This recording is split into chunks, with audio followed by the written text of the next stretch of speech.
എല്ലാവർക്കും നമ്മുടെ ഒരു പുതിയ വീഡിയോയിലോട്ട് സ്വാഗതം.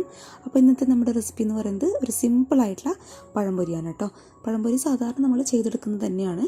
എന്നാൽ ഈ ഒരു പഴംപൊരി നന്നായിട്ട് പൊങ്ങി വരികയും ചെയ്യും. അതേപോലെ എണ്ണ ഒട്ടും കുടിക്കാതെ നല്ല സോഫ്റ്റ് ആയിട്ടുള്ള പഴംപൊരിയാണ്.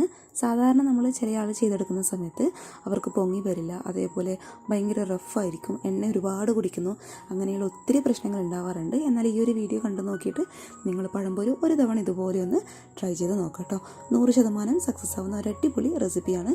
നമ്മൾ ചായക്കടയിൽ നിന്നൊക്കെ കുടിക്കുന്ന അതേ ഒരു ടേസ്റ്റിലുള്ള പഴംപൊരിയാണ് കേട്ടോ ഇത്.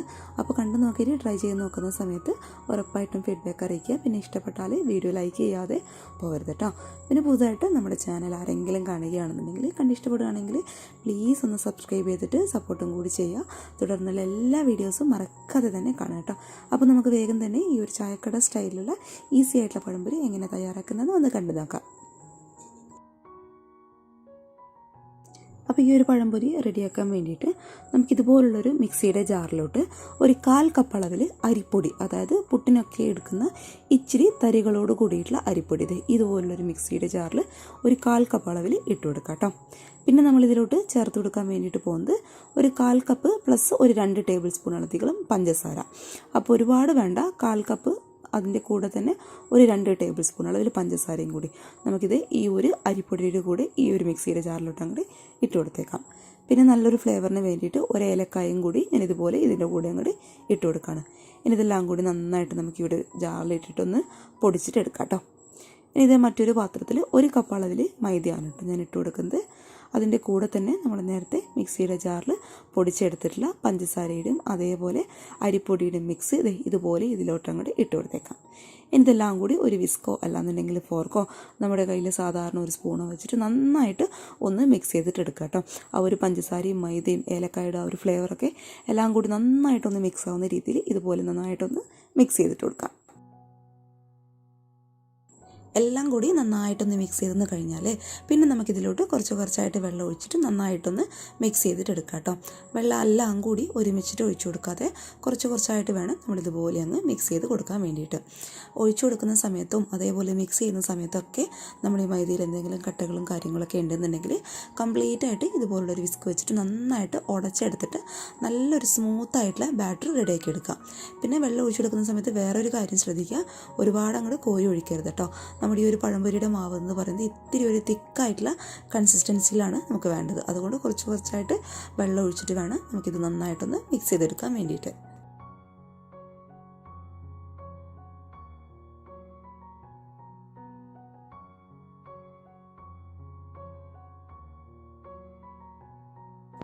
ഇനി ഈ ഒരു മാവിൽ മധുരം ഒന്ന് ബാലൻസ് ആക്കി ഇട്ടാൻ വേണ്ടിയിട്ട് ഒരു നുള്ളു ഉപ്പും അതേപോലെ നല്ലൊരു കളർ കൊടുക്കാൻ വേണ്ടിയിട്ട് കുറച്ച് ഫുഡ് കളറും കൂടി ഞാൻ ചേർത്ത് കൊടുക്കുകയാണ്.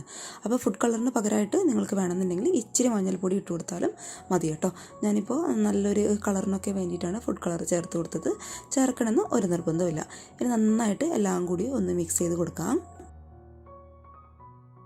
ഇനി നമ്മുടെ പഴംപൊരി നന്നായിട്ട് പൊങ്ങി വരാൻ വേണ്ടിയിട്ട് ഒരു 1/2 ടേബിൾ സ്പൂൺ അളവിൽ ചെറുനാരങ്ങ നീരിൽ ഒരു 1/4 ടീസ്പൂൺ അളവിൽ ബേക്കിംഗ് സോഡ ചേർത്തിട്ട് നന്നായിട്ടൊന്ന് മിക്സ് ചെയ്ത് കൊടുത്തതിന് ശേഷം അത് നമുക്ക് നേരിട്ട് ഈ ഒരു മാവിലോട്ട് ഒഴിച്ചു കൊടുക്കാം.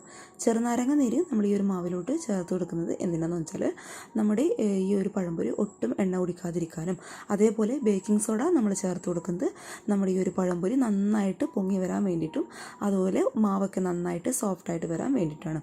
അതുകൊണ്ട് ഈ ഒരു അളവിൽ ഇതുപോലെ അങ്ങോട്ട് ഈ മാവിലോട്ട് അങ്ങോട്ട് ചേർത്ത് കൊടുക്കാം. അപ്പോൾ ഇത്രയേ ഉള്ളൂ, നമ്മുടെ പഴംപൊരിക്കുള്ള മാവ് ഇവിടെ റെഡി ആയിട്ടുണ്ട്. നന്നായിട്ടൊന്ന് മിക്സ് ചെയ്ത് കൊടുക്കാം. ഇനി എണ്ണ നന്നായിട്ടൊന്ന് ചൂടാവുന്ന സമയത്ത് സാധാരണ രീതിയിൽ നമ്മൾ പഴംപൊരി ചുട്ടെടുക്കുന്ന രീതിയിൽ ചെറിയ പീസായിട്ട് കട്ട് ചെയ്ത് വെച്ചിട്ടുള്ള പഴം നമുക്ക് മാവിൽ ഒന്ന് ഡിപ്പ് ചെയ്ത് കൊടുത്തതിന് ശേഷം നേരിട്ട് ചൂടായ എണ്ണയിലോട്ട് അങ്ങോട്ട് ഇട്ട് കൊടുത്തേക്കാം.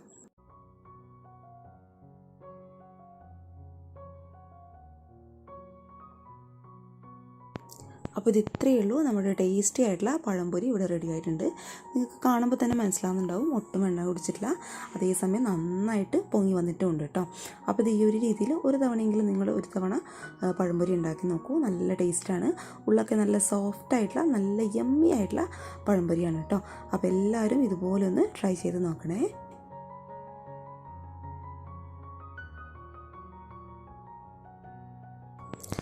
അപ്പോൾ ഇത് നമ്മുടെ പഴംപൊരിയും എല്ലാം ഇവിടെ റെഡി ആയിട്ടുണ്ട്. എല്ലാവർക്കും ഇഷ്ടമായെന്ന് വിചാരിക്കുന്നു. ഇതുവരെ ഇതുപോലെ ഒന്ന് ട്രൈ ചെയ്യാത്തവർ ഉറപ്പായിട്ടും ഒന്ന് ട്രൈ ചെയ്ത് നോക്കിക്കഴിഞ്ഞാൽ പിന്നെ നമ്മൾ ഈ ഒരു രീതിയിൽ മാത്രമേ പഴംപൊരി ഉണ്ടാക്കി നോക്കുള്ളൂ കേട്ടോ.